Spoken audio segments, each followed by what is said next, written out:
dhageeffadha waan isiniif hima. Yaa nama sihrii nama dalagdu, yaa nama hizdiin si ajjeesaa jiru, yaa nama jireenyi nama hirriba si dhorke, mee waan gidduu kana naqunname waan ajaa'ibaa tokkoo fi akkasuma waaniin kanaan dura argirraa isiniif qooda na dhagaha. Du'aan dursatti namni jireenyi nama hirriba si dhowwe, namni hizdii, namni sihrii namatti hojjettu rabbiin siif haa rahmatu. Sihrii mana falfalaa deemuun akka kufrii islaamummaa keessaa nama baasuun beektani. Yoo tobbattanii gara rabbitti hin deebi'in wallaahi islaamummaa keessaa baatanii jirtani. Haa ta'uti mee waan isiniif hima. Waa sadii kan nu qunname nama sadii jechuu kiyya. Sihrii namatti dalaganii quraana kan qara'uuf na gaafatani. Lama biyya keessatti tokko biyya kanatti waan na qunname isiniif hima. Tokko jiraattu magaalaa Finfinnee biyya Kuweetitti kan lammiin biyya Arabaatti hojjechiise.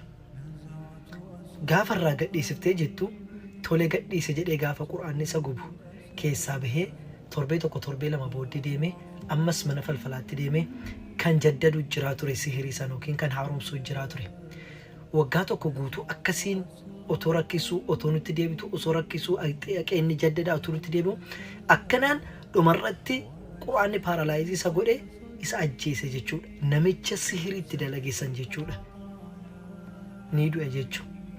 Ammas lammaffaa jiraattuu Finfinnee naannoo magaalaa Lambaankii kan jiraattu tokko nu biratti yaalamuudhaaf dhufte.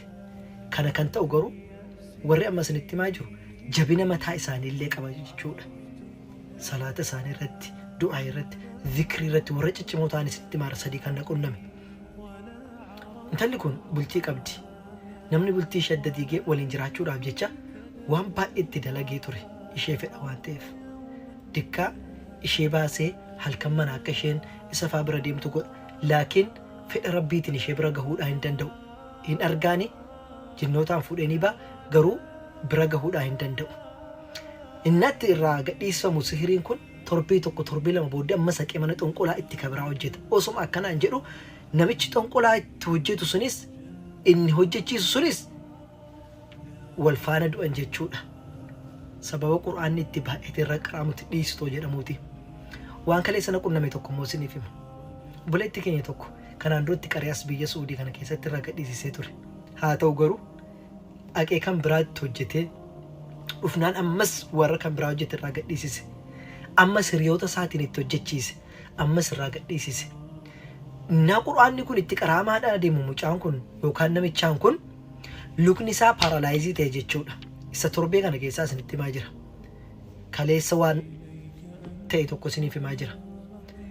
Paaralaayizii ta'e dhumarratti namni hunduu sadinnaa mucaa isaa fudhatee dhufe mucaa isaa geessee akka inni itti hojjetu taasise. Namichaan kun dheengadda irraa gadhiisiseen deebi'ee dhufe.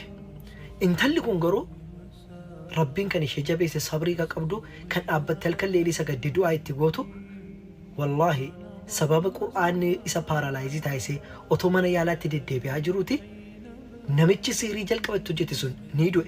Namni lama tobbatanii dhiisanii sadii ture kana irra jiru tokko dideetti deebi'e inni hin du'e ilmi isaa kaleessa keessatti hafee meerre jennee gaafannaan jennaan abbaa koo har'a du'e har'a barame jedhe yeroo gaafatamee wanna jedhamus dhuguma du'ee jira.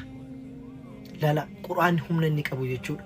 Kanaafuu warri sihrii namatti dalagdanii jireenya nama sanaa akka badu barbaannaa inni jiraachuun feenu jettan ofii keessanii dursitanii lubbuu keessan abdan akka kana jechuudha.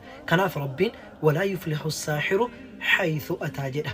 Warri falfalaa karaa fedhan osoo isinitti dhufaniiti isaaniif hin milkaa'uu jedha. Falfalli yeroodhaaf si dhukkuba yeroodhaaf hin ciista ta'uu mala yeroodhaaf waa takka si dhaga'amuu mala laakiin isaaf hin milkaa'u. Wanni kun yoo atattamaan quraana argattee itti yaalamte namichuma sana deebi'a malee namni kun itti hojjetame hin miidhamu jechuudha. Kanaafuu rabbiin subhaanahu wa ta'ala alhamdulillah quraana nuu kenne ittiin irraa of eegnu nuu kenneef alhamdulillah. Lammaffaan immoo jabina mataa keessanii barbaada.